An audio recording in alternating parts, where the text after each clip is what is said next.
Shanghai বিমানবন্দরে অরুণাচল প্রদেশ নিবাসী ভারতীয় মহিলাকে হেনস্থার ঘটনায় এবার চীনের বিরুদ্ধে সরব হল ভারত। এই ঘটনায় বিতর্কের ঝড় উঠতেই মঙ্গলবার বিদেশ মন্ত্রকের মুখপাত্র রণধীর জয়সওয়াল স্পষ্ট ভাষায় বেজিংকে জানিয়ে দিলেন, অরুণাচল প্রদেশ ভারতের অভিন্ন ও অবিচ্ছেদ্য অংশ।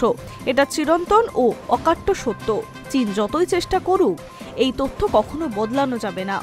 গত শুক্রবার অরুণাচলের বাসিন্দা ভারতীয় তরুণী পেমা ওয়াংজাম থংডককে বিমানবন্দরে হেনস্থার অভিযোগ ওঠে চীনের সাংহাই বিমানবন্দরে।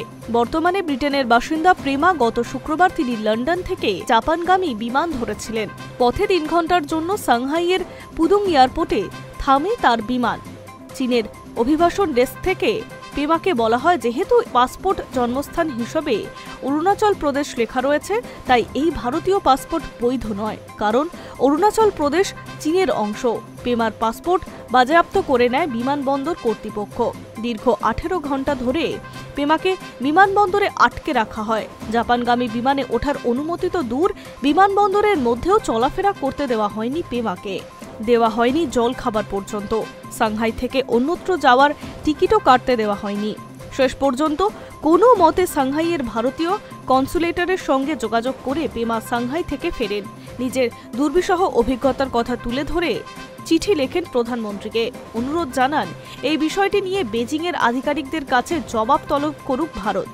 এদিকে হেনস্থার অভিযোগ উড়িয়ে চীনের বিদেশ মন্ত্রকের মুখপাত্র মাওনিং বলেন, আমরা জানতে পেরেছি সাংহাই বিমানবন্দরে দেশের সীমান্ত পরিদর্শন কর্তৃপক্ষ এক ভারতীয় তরুণীকে জিজ্ঞাসাবাদ করেন। গোটা প্রক্রিয়া আইন এবং বিধি অনুসার করেই করা হয়েছে, তবে সংশ্লিষ্ট ব্যক্তির স্বার্থ সুরক্ষিতও রাখা হয়েছে।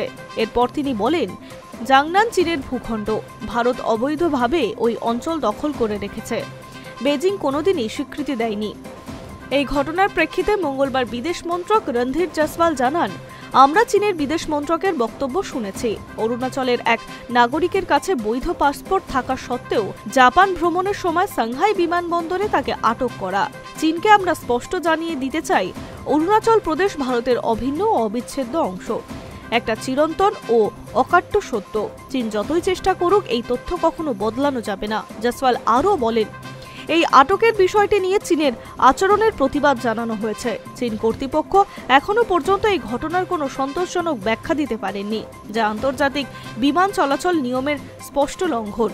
High News network.